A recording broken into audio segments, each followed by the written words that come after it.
warahmatullahi wabarakatuh. Saya Winda Laila Rasid dengan NIM 2406010110 Prodi PJKR. Di sini saya akan memaparkan materi mengenai tunarungu untuk tugas mata kuliah Pendidikan Jasmani Anak Berkebutuhan Khusus. Nah, setiap anak memiliki harapan, namun tidak semua terlahir dengan normal. Anak yang berkebutuhan khusus memiliki karakteristik yang unik seperti keterbatasan mental, fisik, emosi. Salah satunya adalah tunarungu, gangguan pendengaran yang mempengaruhi interaksi sosial dan komunikasi. Tunarungu adalah kondisi seseorang dengan gangguan atau keterbatasan fungsi pendengaran, dari ringan hingga ke berat, yang mempengaruhi kemampuan menerima rangsangan suara, menyebabkan hambatan dalam komunikasi verbal dan perkembangan bahasa. Seringkali memerlukan alat bantu dengar atau bahasa isyarat. Nah, faktor penyebab tunarungu ada 3. Yang pertama, faktor prenatal sebelum lahir, natal saat lahir, postnatal setelah lahir. Yang pertama, faktor prenatal sebelum lahir.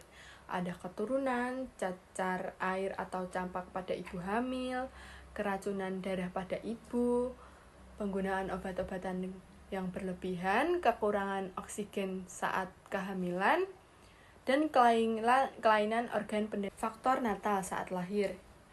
Ada faktor resus, ibu anak sejenis, kelahiran prematur, penggunaan alat bantu, proses kelahiran yang lama.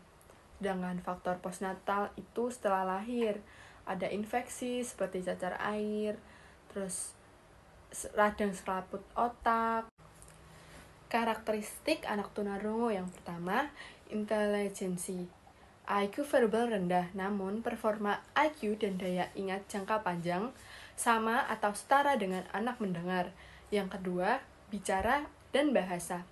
Kendala berkomunikasi memerlukan pelatihan bahasa isyarat dan gestur tubuh. Yang ketiga, emosi dan sosial.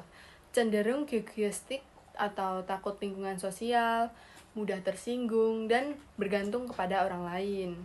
Yang keempat, fisik atau cara berjalan yang kaku, pernafasan tidak teratur, tatapan mata yang agak beringas. Nah, adapun penanganan tunarungu. Yang pertama itu peran sekolah inklusi. Sekolah inklusi menyediakan kurikulum, sarana prasarana, tenaga pendidikan, dan sistem pembelajaran sesuai kebutuhan anak tunarungu.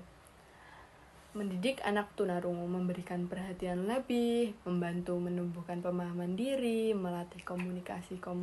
Adapun cara mendidik anak tunarungu, yang pertama, memberikan perhatian khusus atau perhatian lebih. Yang kedua, menumbuhkan rasa pemahaman pada diri sendiri. Yang ketiga, melatih kemampuan komunikasi dengan bahasa isyarat. Yang keempat, selalu memberikan motivasi lebih untuk anak-anak tunarungu. Yang kelima, membantu perencanaan karir untuk masa depan. Klasifikasi atau penggolongan tunarungu. Yang pertama, tingkat kehilangan pendengaran ringan 15-30 desibel hingga sangat berat 91-120 desibel. Yang kedua, letak gangguan di telinga bagian luar atau tengah konduktif, di syaraf, sensi neural atau campuran. Yang ketiga, waktu terjadi prabahasa atau sebelum bicara berkembang atau pasca bahasa setelah bicara berkembang. Yang keempat, ada etiologi, yaitu endogen, keturunan atau eksogen, faktor lingkungan, sosial, dan ekonomi. Perbedaan bahasa isyarat Bisindo dan Sibi. Bisindo adalah bahasa alami yang berkembang dari komunitas tuli dan menggunakan 2 tangan. Sementara Sibi adalah sistem buatan pemerintah yang berfokus menyesuaikan dengan struktur bahasa Indonesia, lisan, dan umumnya menggunakan 1 tangan.